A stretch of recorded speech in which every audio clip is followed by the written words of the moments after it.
தமிழ் சினிமாவின் பாதைய மாற்றி அமைத்தவர்கள் இயக்குனர் பாரதிராஜா அவர்கள் முக்கியமானவர்.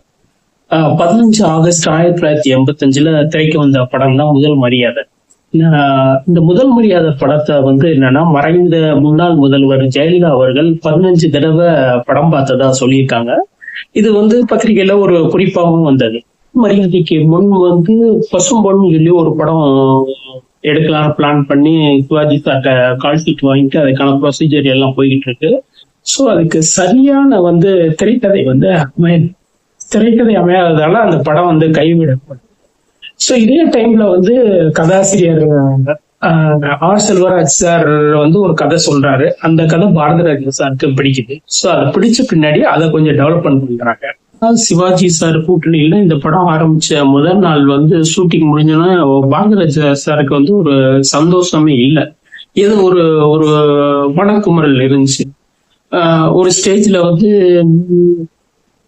ஒப்பீனியன் கேட்கறாங்க. அப்பதான் தயங்கி பாரதிராஜா சார் சிவாஜி சார்கிட்ட ஸ்ட்ரெயிட்டாவே சொல்லிடுறாரு, நீங்க விக்கு வச்சிருக்கிறது விக்கு வேணாம், அது ஏதோ படத்தை டிஸ்டர்ப் பண்ணுது, இதை முன்னாடியே சொல்லியிருக்கலாமேன்னு சொல்லிட்டு அடுத்த நாள் என்னன்னா நீட்டா குளிச்சு முடிச்சுட்டு பவுடர் இது போட்டுட்டு அப்படியே அவர் வர்றாரு. ஸோ முதல் மரியாதை படம் 32 நாள்லயும் ஷூட்டிங் முடிச்சுட்டாங்க.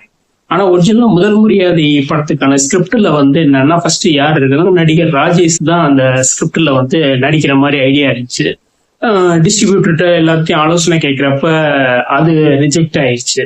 இல்ல ஒத்து வராது அப்படின்ட்டு பல பேர் கொஞ்சம் எதிர்ப்பு தெரிவிச்சதுனால அது பண்ணல. ஸோ அடுத்து நம்ம எஸ்பி பாலசுப்ரமணியன்ட்ட கேட்கலான்னு ஒரு ஐடியா. ஆனா எஸ்பி பாலசுப்ரமணியன் எனக்கு நிறைய பாடல்கள் சாங் கம்போசிங் இருக்கு அப்படின்ட்டு அவர் பண்ணல.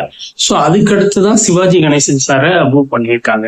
ராதா நடிச்ச வேடத்துல முதலில் நடிக்க இருந்தது ராதிகா.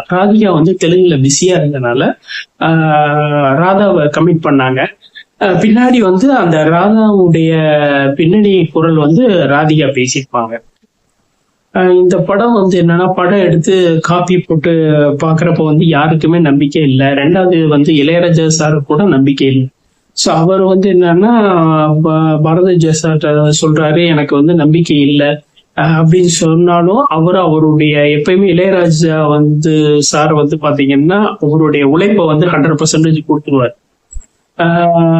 உண்மையிலேயே அதையும் பாரதிராஜ் சார் எனக்கு படம் ஓடாது, நம்பிக்கை இல்லை, ஏற்கனவே நீ கொஞ்சம் கடன்ல இருக்க, பாத்துக்கோப்பா அப்படின்னு.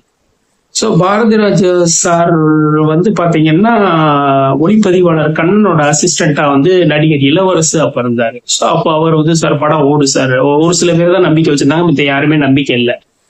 பாரதிராஜ் சார் அவருடைய மனைவியுடைய நகைகள்லாம் எல்லாம் வச்சுதான் இந்த படத்தை ரிலீஸ் பண்றாரு. யாருமே எதிர்பார்க்காத இந்த படம் பட்டி தொட்டி எல்லாம் பெரிய அளவு வரவேற்பது.